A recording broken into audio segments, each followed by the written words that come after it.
تو وہ تعزیہ کا کام دین کا کام تھا، وہ نماز پڑھنا دین کا کام نہیں تھا. سمجھ رہے ہیں؟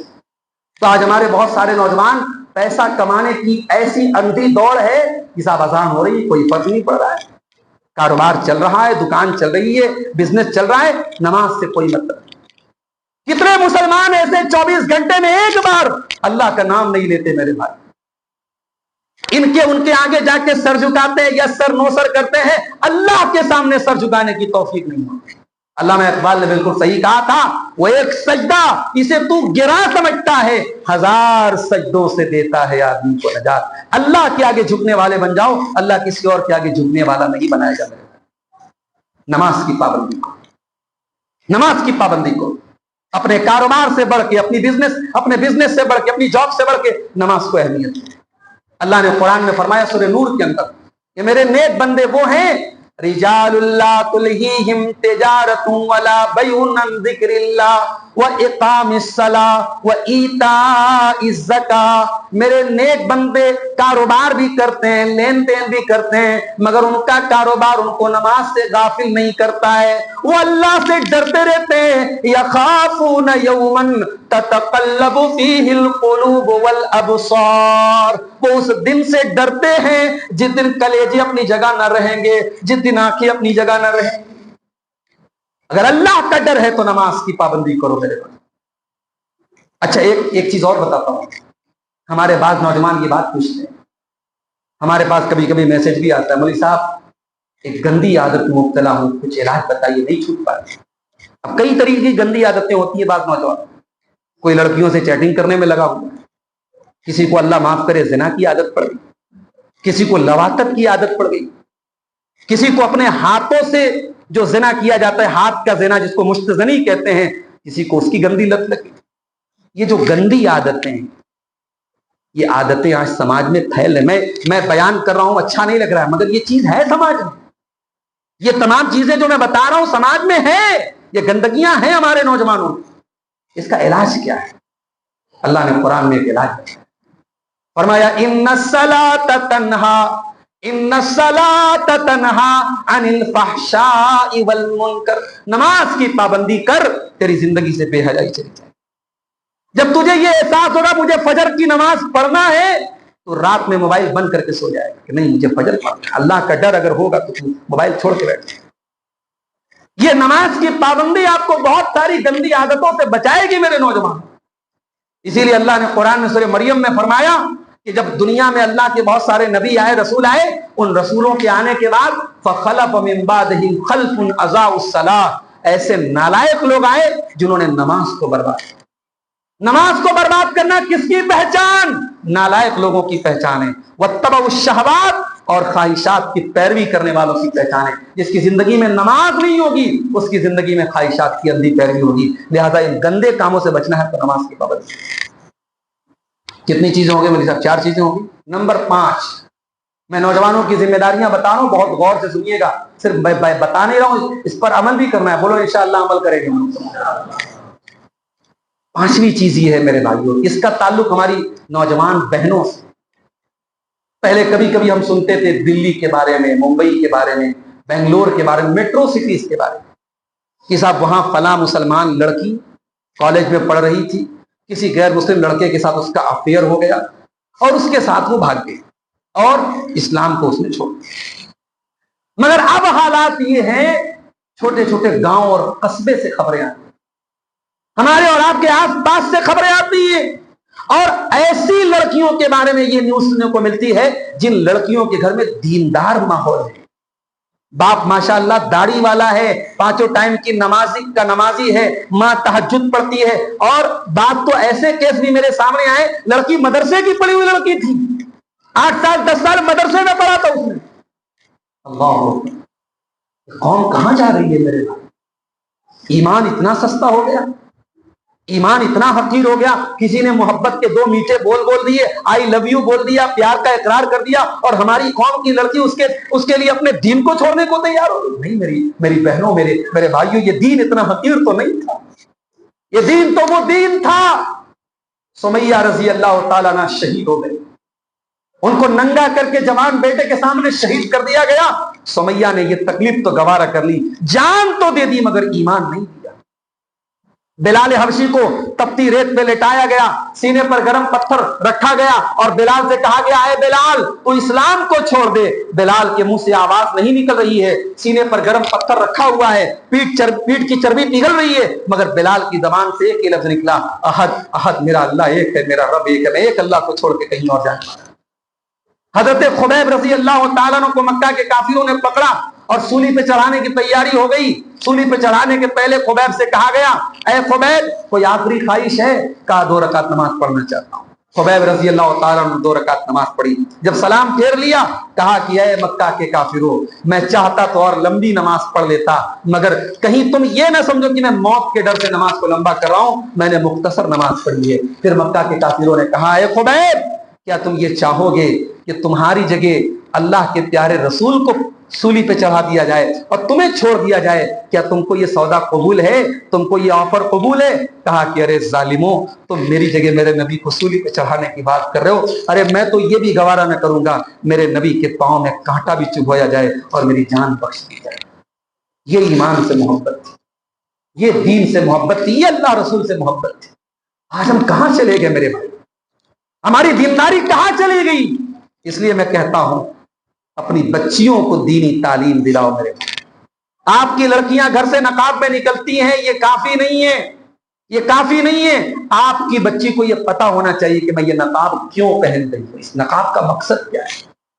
یہ نقاب صرف ایک ڈریس نہیں ہے, یہ پردہ ایک کپڑا نہیں ہے, کلچر ہے, یہ تیرے رب کا حکم ہے. اللہ نے قرآن میں اپنے نبی سے فرمایا یا ایھا النبی قل لازواجک وبناتک ونساء المؤمنین یدنین علیہن من جلابیبہن. اے نبی اپنی بیٹیوں سے کہہ دیجئے, اپنی بیویوں سے کہہ دیجئے اور تمام مسلمان عورتوں سے کہہ دیجئے کہ جب وہ گھر سے نکلیں تو اپنے اوپر جلباب ڈال لیں, نقاب ڈال لیں, چادر ڈال لیں. ذالک ادنی ان یعرفن فلا یؤذین. یہ پردہ دنیا کو بتائے گا کہ یہ پردہ کرنے والی لڑکیاں ہیں, یہ مسلمان گھروں کی لڑکیاں ہیں, یہ کسی کے سامنے بے پردہ نہیں. اور مجھے ایک بات اور کہنے دیجئے, ایک بے حیائی وہ ہوتی ہے جو گھر کے باہر ہوتی ہے, اور ایک بے حیائی وہ ہوتی ہے جو گھر کے اندر ہوتی ہے. دیور اور بھابھی میں کوئی پردہ نہیں ہے. لڑکی جوان ہو گئی, خالہ کے لڑکے جوان ہیں, ماموں کے لڑکے جوان ہیں, چاچا کے لڑکے جوان ہیں, تایا کے لڑکے جوان ہیں, گھر میں آ رہے ہیں, آپ کی بیٹی کوئی پردہ نہیں کر رہی ہے. یہ خطرناک بے پردگی, یہ اس بے پردگی سے زیادہ خطرناک ہے جو گھر کے باہر ہوتی ہے. گھر کے باہر کی بے پردگی نظر آتی ہے, گھر کے اندر کی بے پردگی نظر نہیں آتی. اس لیے اپنی بچیوں کو یہ تعلیم دو کہ جب تو جوان ہو گئی تو تیری خالہ کا بیٹا, تیرے ماموں کا بیٹا, تیرے تایا کا بیٹا, تیرے چاچا کا بیٹا, یہ سب تیرے لیے غیر محرم ہیں اور تجھے ان کے سامنے بے پردہ نہیں جانا چاہیے, تجھے ان کے ساتھ بے تکلف نہیں ہونا چاہیے. یہاں تو صاحب جیجا اپنی سالی کو بٹھا کے لے کے جا رہا ہے, دیور اپنی بھابھی کو بائک پہ گھما رہا ہے. وہ اکبر الہ آبادی نے بالکل صحیح کہا تھا, بے پردہ نظر آئیں کل جو چند بیویاں, اکبر زمین غیرت قومی سے گڑ گیا, پوچھا جو ان سے آپ کا پردہ وہ کیا ہوا, کہنے لگی کہ عقل پہ مردوں پہ پڑ گیا. یہ عورتوں کا پردہ ہماری عقلوں پر پڑ گیا, مردوں کی عقل پہ پڑ گیا. میں ایک جملہ کہتا ہوں, نوٹ کر لو, جس گھر کی عورت بے حیا ہوتی ہے اس گھر کا مرد بے غیرت ہوتا ہے. جس گھر کی لڑکیاں بے پردہ نکلے سمجھ جاؤ اس گھر کے مرد بے غیرت ہو چکے ہیں. اور اللہ کے پیارے نبی فرماتے ہیں 3 لوگ ایسے ہوں گے جن سے اللہ تعالیٰ قیامت کے دن نہ تو بات چیت کرے گا, نہ ان کو گناہوں سے پاک اور صاف کرے گا, نہ ان کی طرف اللہ تعالیٰ دیکھے گا. کون 3 لوگ ہوں گے؟ نمبر 1 المرأۃ المترجلہ, مردوں کی کاپی کرنے والی, مردوں کے جیسا کپڑا پہننے والی, مردوں کے جیسا بال رکھنے والی عورت. نمبر 2 العاق لوالدیہ, اپنے ماں باپ کو ستانے والا. اور نمبر 3 الدیوث, وہ بے غیرت آدمی جس کے گھر میں بے حیائی ہو رہی ہے اور اس کو کوئی فرق نہ پڑا. تو میرے بھائیوں, اپنے گھر کی لڑکیوں کو, اپنے گھر کی بچیوں کو دین کی تعلیم. ٹھیک ہے آپ اگر اپنی بچیوں کو کالج میں پڑھا رہے ہیں, یونیورسٹی میں پڑھا رہے ہیں, ہائر ایجوکیشن دے رہے, مجھے اعتراض نہیں ہے, مگر آپ سائڈ سے دین کی تعلیم بھی ان کو دیجئے تاکہ جو دین کا سپلیمنٹ. بھئی دنیا میں ایک دستور ہے, ہم بیمار ہوتے ہیں تو ہم اینٹی بائیوٹک لیتے ہیں، اور جتنا بیکٹیریا تگڑا ہوتا ہے اتنا ہی تگڑا ہم اینٹی بائیوٹک کا ڈوز لیتے ہیں۔ آج بے حیائی کا بیکٹیریا بہت پھیل چکا ہے میرے بھائیوں، اینٹی بائیوٹک کا بھی ہمیں ڈوز بڑھانا پڑے گا، ہمیں اپنے بچوں کی تعلیم پر توجہ دینی۔ ایک بات بتاؤ میرے بھائی، ہم اپنے بچوں سے پیار کرتے ہیں کہ نہیں کرتے؟ ہمارے بچے اور بچیاں دنیا کی آگ میں جلے، کیا ہم گوارا کریں؟ ارے آگ میں جلنا چھوڑ دو، آپ کا چھوٹا بچہ ہے، اس کو ذرا سی کھروچ آ جائے، ذرا سا خون بہنے لگے، آپ کا دماغ خراب ہو جائے۔ عورتیں تو رونے لگتی ہیں کبھی کبھی بچوں کا بلڈ دیکھ کے، خون دیکھ کے۔ ابھی احمد آباد میں پلین کریش کا واقعہ ہوا، واللہ مناظر دیکھ کے رونگٹے کھڑے ہو گئے۔ اللہ ایسی موت سے ہم سب کی حفاظت فرمائے۔ فلائٹ جب کریش ہوتی ہے نا، کوئی بچتا نہیں ہے۔ کیوں نہیں بچتا؟ کبھی آپ نے غور کیا؟ بھائی کار کا ایکسیڈنٹ ہوتا ہے لوگ بچ جاتے ہیں، بائک کا ایکسیڈنٹ ہوتا ہے لوگ بچ جاتے ہیں، پلین کریش ہوتا ہے تو کوئی نہیں بچتا۔ کیوں؟ کیونکہ پلین کے ٹوٹنے سے لوگ نہیں مرتے ہیں، پلین کے اندر جو فیول ہوتا ہے، جو تیل ہوتا ہے، وہ بہت خطرناک ہوتا ہے۔ اور جس پلین میں حادثہ ہوا تھا تقریباً 1.5 لاکھ لیٹر اس میں فیول تھا، اور پلین کے اندر جو فیول ہوتا ہے اس کو ATF بولتے ہیں۔ ATF کا مطلب ہوتا ہے ایرو ٹربائن فیول۔ تو وہ جو ہوتا ہے وہ ہوائی جہاز میں ہی استعمال ہوتا ہے، بہت خطرناک ہوتا ہے۔ اب وہ جب پلین کا حادثہ ہوتا ہے تو وہ پھر کسی کو بچنا تو بہت دور کی بات ہے، ہڈی پسلی کچھ نہیں بچتی۔ تقریباً 250 لوگ ایسا مرے کہ کسی کی ہڈی نہیں مل رہی ہے۔ لوگ DNA کے ذریعے اپنے گھر کے رشتہ داروں اور اپنے عزیزوں کی جو ہے لاشیں، وہاں ان کی لاشوں کے ٹکڑے بٹورے۔ اللہ، دنیا کی آگ کا یہ حال ہے، جہنم کی آگ تو اس آگ سے 70 گنا زیادہ خطرناک۔ میرے بھائیوں، کہ آپ یہ گوارا کریں گے؟ کیا ہم یہ گوارا کریں گے ہمارا پریوار، ہماری فیملی، ہمارے بال بچے جہنم کی آگ میں جلیں؟ قرآن کہتا ہے یا ایھا الذین آمنوا قوا انفسکم واہلیکم نارا وقودھا الناس والحجارہ، اے ایمان والو بچاؤ اپنے آپ اور اپنے گھر والوں کو اس آگ سے جو دنیا کی آگ کی طرح نہیں ہوگی، جو پیٹرول سے نہیں جلے گی، جو ڈیزل سے نہیں جلے گی، جو پلین کے فیول سے نہیں جلے گی۔ وقودھا الناس والحجارہ، جو انسانوں اور پتھروں سے جلے گی، جس کا ایندھن انسان اور پتھر ہوں گے، اس آگ سے اپنے گھر والوں کو بچا لو۔ بچا لو میرے بھائی۔ آپ کے گھر میں لوگ نماز نہیں پڑھتے، آپ کے گھر میں حرام کمائی آ رہی ہے، آپ کے گھر میں لڑکیاں پردہ نہیں کر رہی ہیں، آپ کے گھر میں بے حیائی کا کام ہو رہا ہے، کیسے آپ کی غیرت گوارا کرتی ہے؟ اپنے گھر والوں کو جہنم کی آگ سے بچا دو میرے بھائی۔ میرے عزیزوں، میرے نوجوانوں، یہ ہماری بہت بڑی ذمہ داری ہے کہ ہم اپنے گھر کی خواتین کو پردہ دیں۔ ایک اور بات سن لیجیے، ہماری ذمہ داریوں کی بات آپ نے کی ہے، ہماری ایک بہت بڑی ذمہ داری یہ ہے کہ ہم ان علماء سے جڑے جو واقعی میں علماء ہیں۔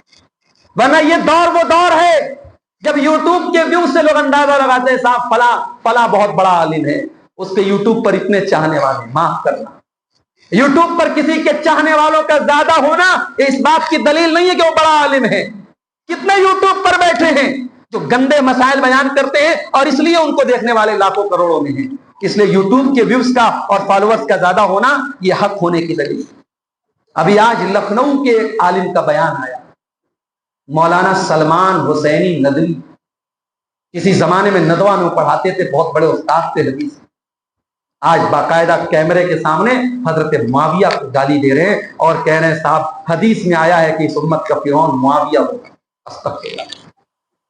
ایک صحابی رسول کے بارے میں ایک موضوع اور من گھڑت روایت پڑھ کر کے ایک انسان بیان کر رہا ہے اور دنیا کے سامنے اس صحابی رسول کو فرعون بول رہا ہے۔ میرے پیارے ساتھیوں، دنیا تو اس کو بھی عالم سمجھتی ہے۔ ایک علی مرزا بیٹھا ہوا ہے پڑوسی ملک میں، ہمارے بہت سارے نوجوان اس کو بڑا فالو کرتے ہیں، صاحب وہ تو حدیثوں کے نمبر بتاتا ہے، حوالے بتاتا ہے۔ کیا بتاتا ہے بھائی؟ یہی بتاتا ہے کہ حضرت معاویہ تو بڑے ظالم تھے، باغی تھے، جہنم کی طرف لے کے جانے والے تھے۔ اچھا، اس نے کہا تو نے آنکھ موند کے مان لیا؟ اگر واقعی میں حضرت معاویہ باغی تھے اور جہنم کی طرف بلا رہے تھے تو مجھے ایک سوال کا جواب دے۔ صحیح مسلم کی حدیث ہے، اللہ کے نبی نے فرمایا میری امت میں جب اختلاف ہوگا